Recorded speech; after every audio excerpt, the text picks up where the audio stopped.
प्रिय विद्यार्थियों,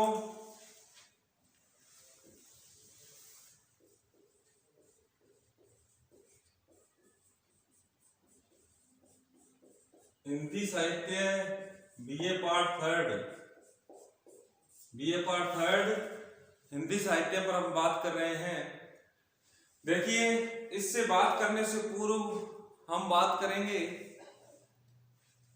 हमारे पेपर का नाम होगा आधुनिक काल। क्या नाम होगा? आधुनिक काल या आधुनिक काव्य। पेपर का नाम है हमारा आधुनिक काव्य। देखिए, हमने बीए फर्स्ट ईयर में आदिकाल और भक्ति काल पढ़ा। बीए फर्स्ट ईयर में हमने आदिकाल और भक्ति काल पढ़ा, और बीए सेकेंड ईयर में हमने पढ़ा रीतिकाल। बीए फाइनल में हम पढ़ रहे हैं आधुनिक काल।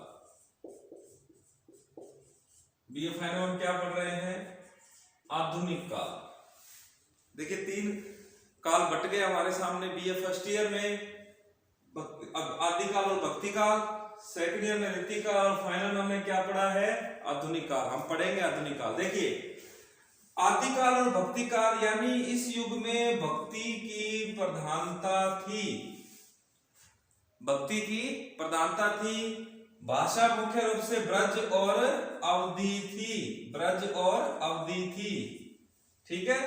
रीतिकाल के अंदर भाषा रही हमारी ब्रज और प्रधानता रही श्रृंगार की।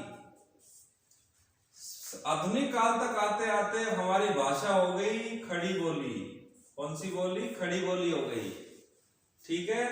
और इसके अंदर प्रधानता रही हमारी समस्याएं। कौन सी समस्याएं? वर्तमान यानी लोक से जुड़ाव का काव्य।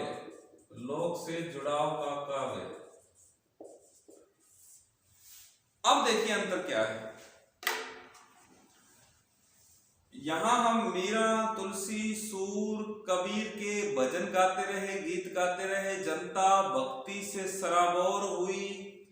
व्यक्ति को अपनी हर समस्या का हल भक्ति काल से यानी ईश्वर की वंदना करने से मिलता था। मतलब उसे ये एक बहुत बड़ा सहारा था। रीतिकाल सामंतवाद हावी होने पर, फारसी साहित्य हावी होने पर यहाँ पर भक्ति बदल गई श्रृंगार में। अब यहाँ के राम और कृष्ण यहाँ के नायक और नायिका बन गए। यानी भक्ति काल के राम और कृष्ण, सीता और राधा, कहने तात्पर्य यहाँ नायक और नायिका के रूप में हमारे सामने पेश हुए। यहाँ पर शुद्ध भक्ति भाव था, यहाँ पर पूरा श्रृंगार था। कवि का उद्देश्य रुपए कमाना था। कहने का तात्पर्य ये था कि कलम का मुख दरबार की आज्ञा से खुलता था। आधुनिक काल आते आते हमने जो ब्रज भाषा थी, ब्रज भाषा के बंधन को छोड़ दिया और हम आ गए खड़ी बोली की तरफ, जो हम वर्तमान में देख रहे हैं। समस्याएं वर्तमान की इसके आने लग गई।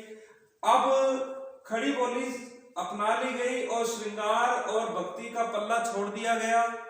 लोक से जुड़ाव हुआ।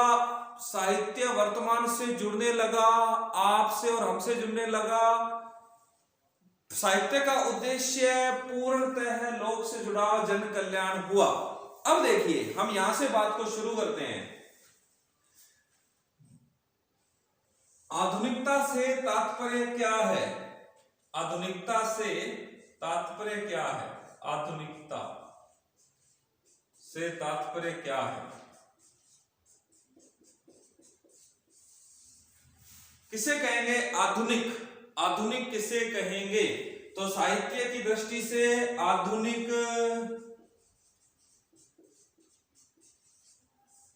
ज्ञान विज्ञान से संपृक्त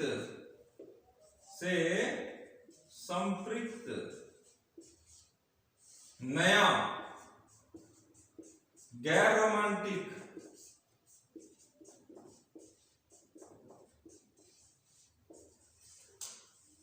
नया, गैर रोमांटिक व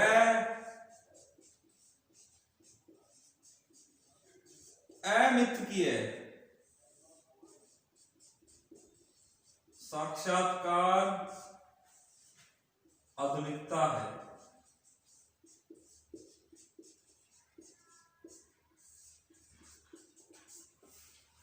आधुनिक ज्ञान विज्ञान से संपृक्त नया, गैर रोमांटिक व अमिथकीय साक्षात्कार आधुनिकता है। यानी ज्ञान है, साथ में विज्ञान है, संपृक्त होता है, जुड़ा हुआ, ज्ञान और विज्ञान से जुड़ा हुआ, कल्पना से परे, गैर रोमांटिक, अमिथकीय, किसी प्रकार के पुराने प्रभाव से रहित आधुनिकता है। अब जो यथार्थ में हो रहा है, यूं कह सकता हूं कि जो यथार्थ है वही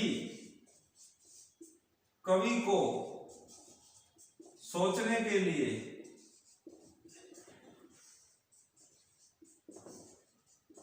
मजबूर करता है।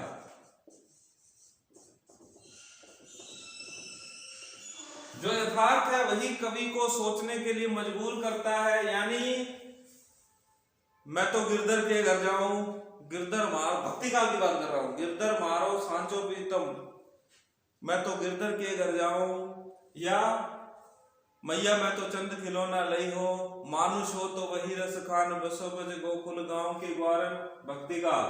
रीति काल आ गया, मेरी वो वादा हरो राधा नागरी सोई, जात अंगी झाई परे श्याम हरिदिति होई, या इसके अंदर कुंदन को रंग मीठो लगे फीको लगे, किसी प्रकार हम कह सकते हैं ऋतिक काल में श्रृंगार की प्रधानता रही। अब आते आते खड़ी बोली, कैसे मरा तू सच सच बता, भूख से, अकाल से, कालाजार से, बदहजमी, पेचिश, सच सच बता कैसे मरा तू। अबे सुन बे गुलाब, भूल मत जो पाई खुशबू रंगो आप, खून चूसा खाद का तूने अशिष्ट, डाल पर इतरा रहा है कैपिटलिस्ट। बोलने से पता लग रहा है कि आधुनिक काल आ चुका है। अब देखिए आधुनिक काल की समय सीमा हम क्या माने कि 1850 में जन्म हुआ था भारतेंदु हरिश्चंद्र का, यहां से आधुनिक काल की शुरुआत हम मान सकते हैं। एक तथ्य और भी है, आचार्य रामचंद्र शुक्ल के अनुसार 1868 में भारतेंदु हरिश्चंद्र की कवि वचन सुधा पत्रिका आई थी, कवि वचन सुधा। यहां से भी माना जाता है आधुनिक काल का शुरुआत, आधुनिक काल का प्रादुर्भाव। तो मुख्य रूप से मोटा मोटी हम भारतेंदु हरिश्चंद्र का जन्म 1850 से 1885, तो 1850 से हम आधुनिक काल की शुरुआत मान सकते हैं। उससे पूर्व हलचल पैदा हो गई थी, लेकिन मोटे रूप से हम आधुनिक काल की शुरुआत 1850 के आसपास मान सकते हैं। तो हमने आधुनिक काव्य का परिचय किया। अब आधुनिक काल का आगे नेक्स्ट वीडियो।